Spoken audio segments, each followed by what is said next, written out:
Selamat pagi pemirsa, seputar berita pagi kembali hadir menyapa Anda dengan sejumlah berita menarik diantaranya. Pemerintah Provinsi DKI Jakarta kembali memberlakukan program pemutihan pajak kendaraan bermotor.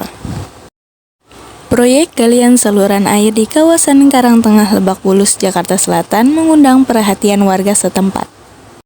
Kemacetan seakan menjadi rutinitas harian di sekitar Seskual Cipulir. Berita tersebut kami rangkum eksklusif dan inilah seputar berita pagi selengkapnya.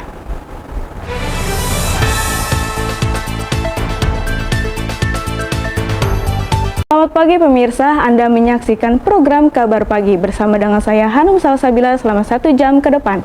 Kami akan menghadirkan informasi terkini untuk Anda. Dan berikut adalah informasi utama kami dalam program Kabar Pagi. Pemerintah Provinsi DKI Jakarta resmi memberlakukan program pemutihan pajak kendaraan mulai 14 Juni 2025 hingga 31 Agustus. Program ini memberikan penghapusan denda keterlambatan pembayaran pajak serta bebas bea balik nama kendaraan. Program pemutihan ini bertujuan untuk meningkatkan kepatuhan masyarakat terhadap kewajiban pajak sekaligus meringankan beban ekonomi warga. Kepala Badan Pendapatan Daerah Bapenda DKI Jakarta Yuli Hartono mengatakan bahwa program ini menjadi kesempatan bagi masyarakat untuk menyelesaikan kewajiban pajaknya. Pemprov DKI juga menyiapkan layanan samsat keliling, pelayanan di akhir pekan, dan opsi pembayaran digital. Warga menyambut baik kebijakan ini. Banyak dari mereka yang mengaku terbantu karena tidak perlu membayar denda. Berita selanjutnya, pemerintah Kota Administrasi Jakarta Selatan memulai proyek galian saluran air di kawasan Karangtengah, Lebak Bulus sejak awal pekan ini. Proyek tersebut bertujuan mengatasi banjir, namun menyebabkan kemacetan dan keluhan dari warga akibat penutupan sebagian jalan. Galian saluran air dilakukan di sepanjang Jalan Karangtengah Raya dan beberapa gang pemukiman. Proyek ini merupakan bagian dari upaya pemerintah Kota Administrasi Jakarta Selatan untuk meningkatkan sistem drainase dan mencegah banjir lokal yang kerap terjadi saat hujan deras. Namun demikian, sejumlah warga mengeluhkan kemacetan, debu proyek, dan kurangnya rambu peringatan. Beberapa jalan menjadi sempit dan sulit dilalui kendaraan, terutama pada jam-jam sibuk pagi dan sore. Pemerintah kelurahan setempat mengaku telah berkoordinasi dengan Sudin Perhubungan untuk menempatkan petugas tambahan dan memperbanyak papan informasi proyek. Kita beralih ke berita selanjutnya. Kemacetan panjang terjadi sekitar kawasan Seskual Cipulir, Jakarta Selatan. Pada sore hari saat jam pulang kerja, tingginya volume kendaraan diperparah dengan penyempitan jalan sehingga lalu lintas mengalami kemacetan hingga lebih dari 1 jam. Kepadatan arus lalu lintas terjadi sejak pukul 16.30 WIB di sepanjang Jalan Ciledug Raya hingga Jalan Seskual Cipulir. Beberapa pengendara mengaku harus menunggu lebih dari 40 menit untuk keluar dari kawasan tersebut. Selain tingginya volume kendaraan, tidak adanya petugas yang mengatur lalu lintas. Informasi tadi menutup perjumpaan kita pada pagi hari ini. Jangan lupa untuk terus menyaksikan seputar Kabar Pagi setiap hari Senin sampai hari Jumat pada jam 7-8 hanya di Selaras TV. Saya Hanum Salsabila beserta kru yang bertugas pamit undur diri. Sampai jumpa.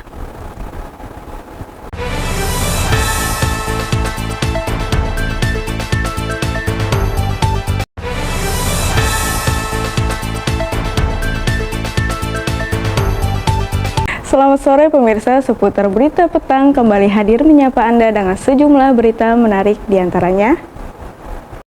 Ribuan penonton memadati Jakarta International Expo atau J-Expo Kemayoran pada Sabtu malam dalam gelaran konser Big Bang Fest 2025. Berita tersebut kami rangkum eksklusif dan inilah seputar berita petang selengkapnya.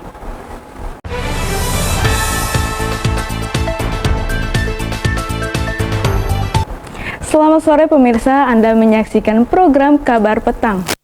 Saya Hanum Salsabila selama 1 jam ke depan. Kami akan menghadirkan informasi terkini untuk Anda. Dan berikut adalah informasi utama kami dalam program Kabar Petang. Konser Big Bang Fest 2025 yang digelar di J-Expo Kemayoran berlangsung meriah pada Sabtu malam.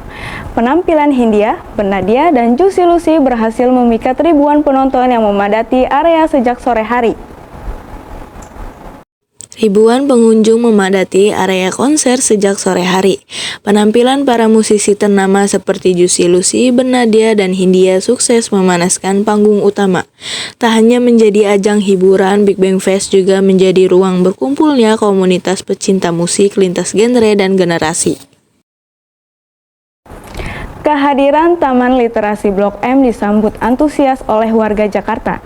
Tak hanya sebagai tempat membaca, taman ini juga menjadi ruang interaksi dan kreativitas bagi anak-anak dan komunitas.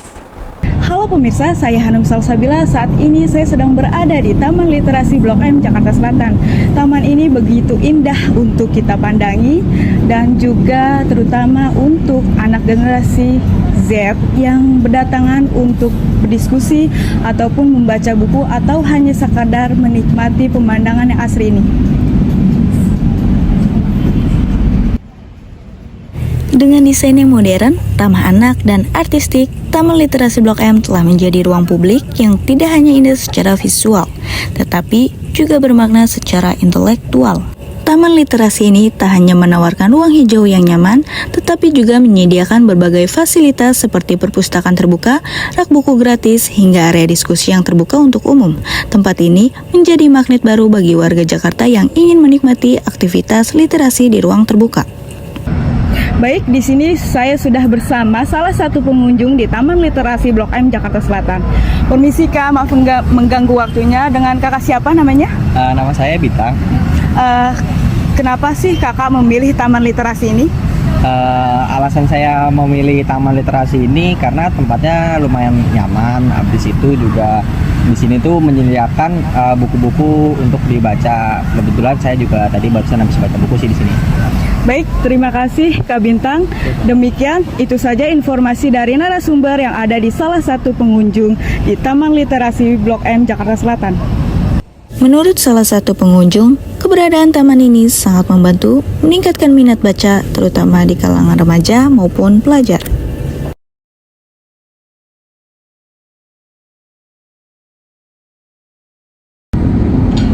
Taman Literasi Blok M menjadi bukti nyata bahwa ruang publik berfungsi lebih dari sekadar tempat berkumpul, tetapi juga sebagai sarana peningkatan kualitas intelektual masyarakat. Dari Taman Literasi Blok M, Jakarta Selatan, saya Hanum Salsabila, UHAMKA News melaporkan. Saya Hanum Salsabila pamit undur diri dari hadapan Anda. Sampai bertemu di edisi berikutnya dengan berbagai informasi dan kisah menarik lainnya. Terima kasih atas kebersamaan Anda dan selamat melanjutkan aktivitas. Sampai jumpa.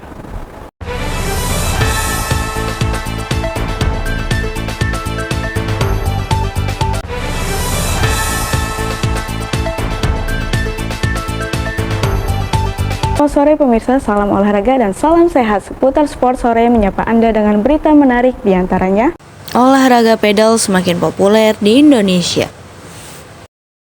Gelora Bung Karno menjadi salah satu destinasi olahraga yang cukup populer.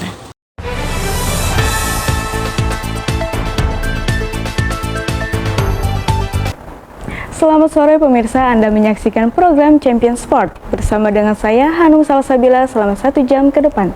Kami akan menghadirkan olahraga terupdate untuk Anda. Olahraga pedal semakin populer di Indonesia, khususnya di kota-kota besar seperti Jakarta dan Bandung. Berkat karakternya yang mudah dimainkan dan menyenangkan, padel menjadi pilihan baru bagi generasi muda untuk berolahraga sambil bersosialisasi. Olahraga pedal kini menjadi primadona baru di kalangan masyarakat perkotaan. Kombinasi antara tenis dan squash ini menarik minat berbagai kalangan, mulai dari anak muda hingga pekerja profesional. Di salah satu lapangan pedal di kawasan Gelora Bung Karno, Jakarta, antusiasme terlihat dari banyaknya pemain yang datang sejak pagi hingga malam hari. Mereka mengaku olahraga ini tidak hanya menyenangkan, tetapi juga menjadi sarana relaksasi dan mempererat hubungan sosial. Pedal dimainkan secara berpasangan sehingga memacu kekompakan dan strategi dalam setiap pertandingan. Dengan durasi permainan yang relatif singkat, olahraga ini dinilai cocok untuk gaya hidup urban yang serba cepat. Meski terbilang baru di Indonesia, popularitas pedal terus menanjak. Fasilitas yang kian bertambah dan komunitas yang terus tumbuh jadi bukti bahwa pedal siap menjadi tren olahraga masa kini. Selanjutnya, kawasan Gelora Bung Karno atau GBK menjadi salah satu destinasi olahraga yang cukup populer di kalangan pecinta olahraga. Tak hanya di pagi hari, pada malam hari juga kawasan GBK dipadati masyarakat ibu kota untuk berolahraga, mulai dari jogging hingga aktivitas olahraga lainnya. Ribuan pecinta olahraga kembali memadati kawasan Gelora Bung Karno, Jakarta. Dari pagi hingga sore hari, semangat dan energi positif terasa di setiap sudut arena. Tak hanya pelari, berbagai komunitas olahraga seperti Zumba ikut meramaikan suasana. GBK kini bukan hanya tempat berolahraga, tapi juga jadi ruang berkumpulnya gaya hidup sehat dan kebersamaan lintas generasi. Informasi tadi menutup perjumpaan kita pada sore hari ini.